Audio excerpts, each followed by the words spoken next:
who's ready for VEDA Day 5?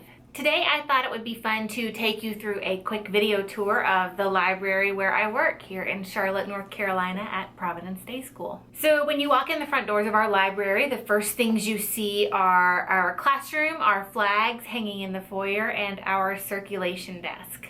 The circulation desk is the main point of checkout for all of our students and all of our grades from TK through 12. Students also come to this desk to check out laptops, textbooks, magazines, photo and video equipment. If they need to borrow something from the library, for the most part, they're going to do it at this desk. If you keep walking straight past the circulation desk, you will cross through some double doors and enter our lower school library. This is where we have books and classes for grades TK through 5. The first collection that you'll see is our lower school nonfiction, which is full of really interesting books. I was really surprised as a new librarian at how interested lower school readers are in nonfiction books. It's really fun to sub for those classes and help the students hunt down all the books about aliens or all the books about sea animals or bears. It's a really fun way to browse along with them, and I always have a lot of fun doing it. Across from our nonfiction collection is our biography collection, which is another popular one for younger readers. Further back we have our easy fiction books, which are our picture books for younger readers. And across from those are our juvenile fiction books, which are for the older lower school readers to read. And I find that these often have a lot of crossover with my collection for my middle school students. We also have this fun little nook for our Juvenile Series books, so your Nancy Drews, your Hardy Boys, series like that. This is a fun space where our students can browse those books and have a seat and do some reading if they want. There's actually a lot of fun furniture downstairs in the lower school library. Once you get past the series seats, you've also got some fun cardboard furniture that students are allowed to and even encouraged to color all over. We've got the fireplace with our cozy chairs and bean bags. And then we have this awesome antique bathtub that our alumni love and remember from when they were in lower school. It's definitely a favorite feature of the lower school library.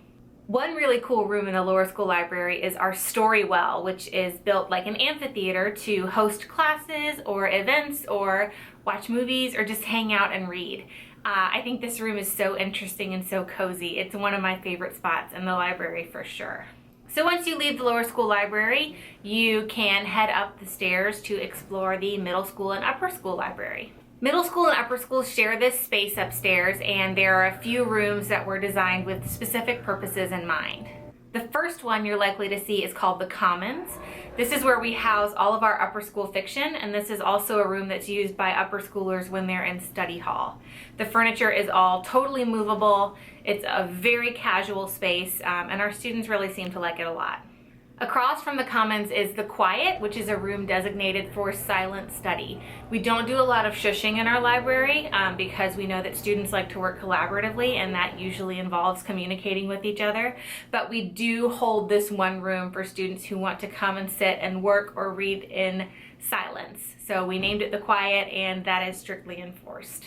Across from the Quiet, we have the Source, which is where our teachers' workspaces and offices are located.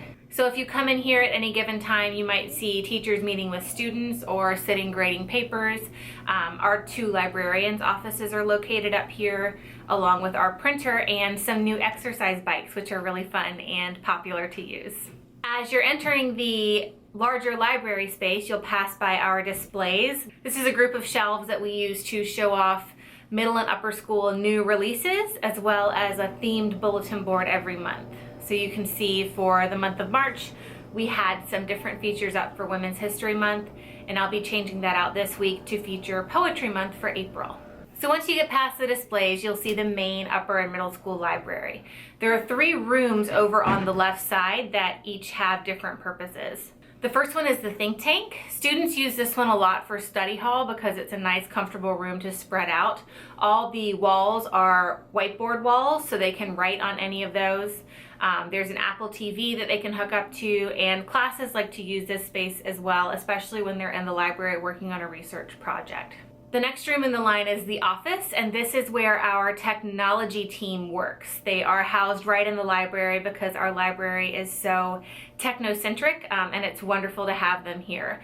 Along with their office, they also have a help desk right out front so that students who are having problems with their iPads or need some other technical assistance have someone to talk to at any point during the day.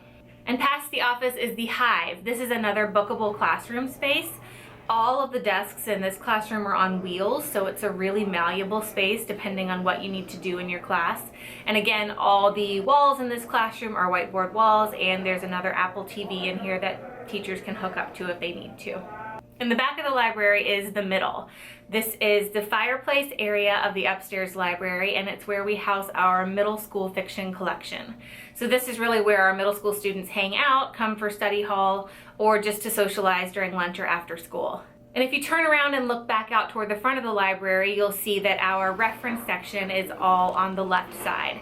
So this is in numerical Dewey order from 0 all the way up to 900. Students can browse this section, and there's also workspace built into this section as well. And that's it. A kind of quick look at the library where I work here at Providence Day. We love it here. I think it's a really, really great flexible space. It works well for both independent study, classroom projects, and small group collaboration. And I consider myself really lucky to get to work in this library every day.